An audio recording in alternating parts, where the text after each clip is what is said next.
Le 16 janvier 1995, Jon Paul Sigmarsson, un grand powerlifter et strongman, 4 fois homme plus fort du monde, perd la vie lors d'un soulevé de terre. Il n'était âgé que de 34 ans. D'après le rapport du médecin légiste, la cause du décès est due à une rupture traumatique de l'aorte due à une malformation cardiaque congénitale. Cet homme restera gravé dans les esprits pour sa combativité, sa gentillesse et son efficacité. Suite à cet accident, les médias et informations du monde ont relégué le sport de force au rang de sport inutilement dangereux pour le cœur, voire même automatiquement létal. Pour être plus précis, on pourrait dire que le strong tue. Eh Baptiste, tu savais que le strong ça tue? Bah tu peux préparer mon épitaphe parce que j'arrive.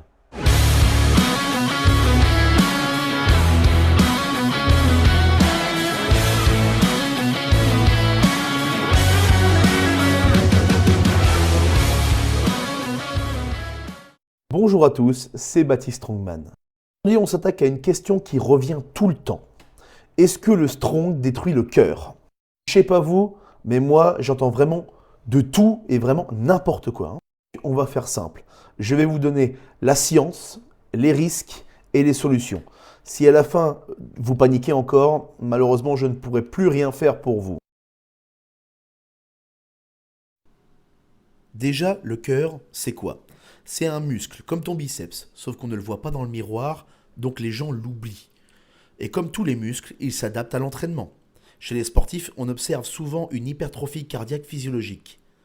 Cela veut dire que le cœur devient un peu plus épais et plus puissant, mais de manière saine, parce qu'il pompe plus fort et plus efficacement. Et ça, c'est normal, ce n'est pas une maladie, c'est une adaptation.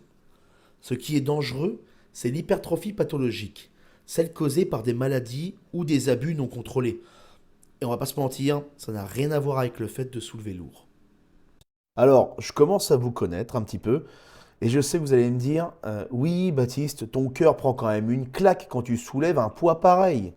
Je vais vous répondre que oui, effectivement, lors d'un effort maximum, ta pression artérielle monte très haut, surtout si tu utilises la technique du Valsalva. Mais si, le Valsalva, tu sais forcément ce que c'est. C'est la technique qui permet de bloquer ta respiration pour te stabiliser. Si tu utilises la technique du Valsalva, effectivement, ça va créer un petit stress temporaire sur ton système cardiovasculaire. En aucun cas, une destruction sadique et lente comme ils aiment le prétendre. Par ailleurs, les études montrent que les athlètes de force peuvent développer une hypertrophie du ventricule gauche, mais dans la majorité des cas, tu n'as pas de dysfonctionnement, pas d'insuffisance cardiaque et pas de signes pathologiques, tant que l'athlète est en bonne santé et bien suivi par un médecin. Parce que ce qui détruit le cœur, c'est pas le strong, hein, c'est de mal dormir, de jouer aux petits chimistes dans son garage et d'être con tout simplement. Parce que oui, il y a des risques dans le strong, mais pas ceux que Jean Cardio imagine là. Les vrais facteurs qui augmentent les dangers, c'est l'hypertension chronique, pas juste pendant un lift, mais tout le temps.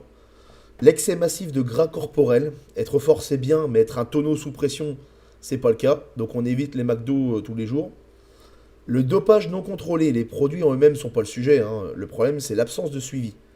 Et également l'apnée prolongée et répétée sur chaque effort.